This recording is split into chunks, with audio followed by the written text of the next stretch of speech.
Its vast interior is a rugged mass of wildly beautiful mountain ranges, rising tier upon tier to the very top. We were to look after 15 or 20 bush mountain strips, each of which had a missionary, and thus the work of a pilot was very vital because there were no roads other than the Highlands Highway in Papua New Guinea. If you wanted to go somewhere, you either walked or you flew. We were heading for Manyamia, which was 75 nautical miles. About 5:30, we were down at the airstrip. When we were settled and harnessed in, we went through the checklist, and the first, of course, was prayer. We never took off at any time unless we had prayer. Light was starting to break as we accelerated down the strip and staggered into the sky.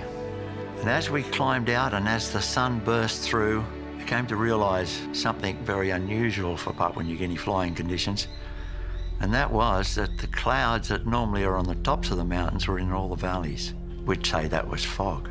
That makes a pilot feel very uneasy because immediately your visual contact with the ground was no longer there, and having to land through cloud, not knowing whether you're going to end up on a cliff face, forest, into the river.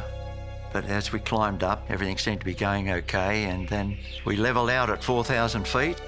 We started to relax a little, but suddenly there was a great explosion. The motor began to shake violently and shook that badly that we had to shut it down immediately. And suddenly things went quiet. All we could hear was the wind whistling above the wings. As we looked down at the altimeter, it was at 4,000 feet, 3,900 feet, 3,800 feet. It just so happened that as a part of my checks, I'd already dialed into the beacon a frequency that related to an old wartime strip called Silly Silly. We were about 8 nautical miles out. We couldn't turn back to Lae. We couldn't turn to any alternative strip because there wasn't any. We didn't know whether we were going to reach this emergency strip or not. We wondered whether there was going to be covered in cloud. After gliding for a while, we realised by looking at our instruments that we were above the strip, but there was clouds, total coverage of fog. I started to feel that this may not be the best outcome. Fear, tension increased as we realised that very much we were in the hands of the Lord. But as we looked, a hole opened up in the clouds, in the fog.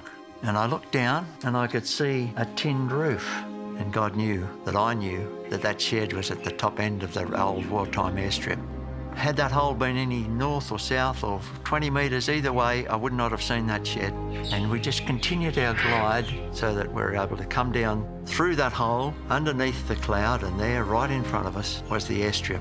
Exactly as if we had planned to land there from the start. The tremendous relief and release from anxiety as we realised that God was there after all, looking after us. I couldn't see any damage at the time, and I signalled to Warren to start the engine again, and it just exploded. It just blew smoke and oil all over the hot muffler, and there we were stranded on the strip. Things became pretty hot and pretty thirsty. Another aircraft that was operating in the area saw our problem and landed and taxied over to where we were, opened the window and says, "Hi guys, you might need this," and dropped a couple of cold drinks out the window, and we were ever so grateful for that. So at the end of the day, this man came back and offered us a lift back into Lae, which we gladly accepted. The next morning, our backup aircraft came with the mechanic on board, and it wasn't long he bolted on the new cylinder head and said, "Max, here's your plane."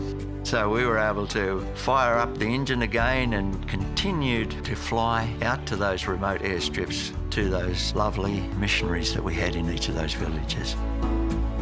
And though I take to the wings of the morning and dwell in the uttermost parts of the sea, even there your hand will guide me and your right hand will support me. And we took that as being the gospel. And I believe that the God of the universe reached down that day and supplied our needs to enable us to continue the work of the gospel in Papua New Guinea.